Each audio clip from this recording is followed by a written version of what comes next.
एक गांव में महेश नाम का एक आदमी रहता था। वो बेचारा बहुत के बर्तन मांजती थी और कुछ पैसे इकट्ठा कर पाती थी। कभी कभी वो लोगों के कपड़े सिलने का काम भी कर लिया करती थी और बच्चों के खिलौने भी बनाती थी। उनकी तबीयत काफी खराब हो जाती है और सारे जमा किए हुए पैसे उसके इलाज में लग जाते हैं। उनके घर के हालात बहुत बिगड़ जाते हैं। घर में खाने जरूर कुछ करेंगे। अगले दिन महेश काम की तलाश में निकल पड़ता है। वो काम ढूंढते ढूंढते काफी दूर निकल जाता है और पूरा दिन जगह जगह खेल दिखाने के बाद महेश रात को घर आ रहा होता है। घर आते आते काफी रात हो चुकी होती है। महेश जल्दी पहुंचने के चक्कर में जंगल के रास्ते से जाने लगता है। वो बड़ा ही उदास होता है क्योंकि उसे कोई काम नहीं मिलता। चलते चलते महेश को एक पेड़ दिखाई देता है। पुतली हूँ, मैं सब कुछ कर सकती हूँ और मुझे ये भी पता है कि तुम दुखी हो। कुछ मत बताना वरना मेरा जादू खत्म हो जाएगा। कठपुतली की बातों में आकर महेश उसे अपने साथ है। महेश माला को भी उस जादुई कठपुतली का सच नहीं बताता और अगले दिन महेश अपनी कठपुतली लेकर बच्चों को खेल दिखाने के लिए निकल पड़ता है। ओ जल्दी आओ, देखो आज मैं नई कठपुतली लेकर आया हूँ। इसका डांस देखकर तुम सब भूल निकालता है और खेल दिखाना शुरू कर देता है। कठपुतली ऐसा डांस करना शुरू करती है कि सब देखते रह जाते हैं। कुछ ही देर में वहाँ लोगों की भीड़ लग जाती है और महेश को पैसे देना शुरू कर देते हैं। महेश के पास एक खेल दिखाने के बाद ही काफी अच्छे पैसे इकट्ठा हो जाते हैं। वो बड़ा ही खुश होता है और उसका परिवार खाना खाकर सो जाते हैं। आधी रात को अलमारी के ऊपर से अजीब सी आ पड़ती है। पूरा गांव सो रहा होता है और तभी कठपुतली चुड़ैल की नजर सामने से आते हुए एक शराबी पर पड़ती है। वो आदमी बुरी तरह चिल्लाने लगता है पर आसपास कोई भी उसकी आवाज सुनने वाला नहीं होता।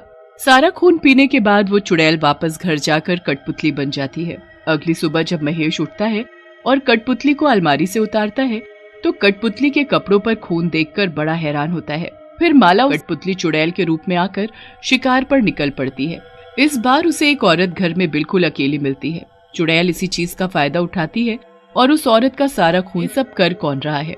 एक रात महेश यहाँ वहाँ घूम रहा होता है। महेश अंदर जाकर लेटता ही है कि अचानक अलमारी के ऊपर से अजीब आवाज आती है। महेश कुछ बोलने ही वाला होता है कि इतने में कठपुतली ऊपर से कूदती है और एक चुड़ैल में बदल जाती है। महेश उस कठपुतली को देखकर बुरी तरह चिल्लाना शुरू कर देता है। मैं पड़ेगा। माला की आवाज सुनते ही चुड़ैल जल्दी से कठपुतली बनकर अलमारी पर चढ़ जाती है। उसे लगता है कि उसे किसी ने नहीं देखा पर मोनू खिड़की से सब देख चुकी कि आखिर किसने महेश की ये हालत की।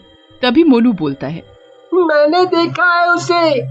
हमारे घर पर जो अलमारी के ऊपर कठपुतली रखी है ना। माला को उसकी पड़ोसन एक तांत्रिक के पास लेकर जाती है। माला सारी बात तांत्रिक को बताती है। ये कोई मामूली कठपुतली नहीं है, ये लोगों का खून पीती है। बहुत ताकत है इसमें। तांत्रिक माला के घर जाता है। वो जैसे ही कठपुतली को हाथ में लेता है वो हवा में उड़ जाती है और एक चुड़ैल का रूप ले लेती है। तू मुझे कैद करने आया है ना?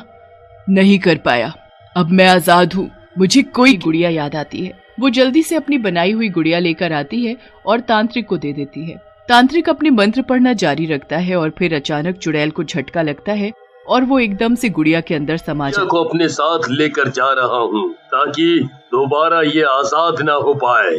तांत्रिक उस कठपुतली को अपने साथ ले जाता है। 2-3 दिन बाद महेश भी ठीक हो जाता है। उसे गांव दोबारा काम मिल जाता है और उनके हालात सुधर जाते हैं।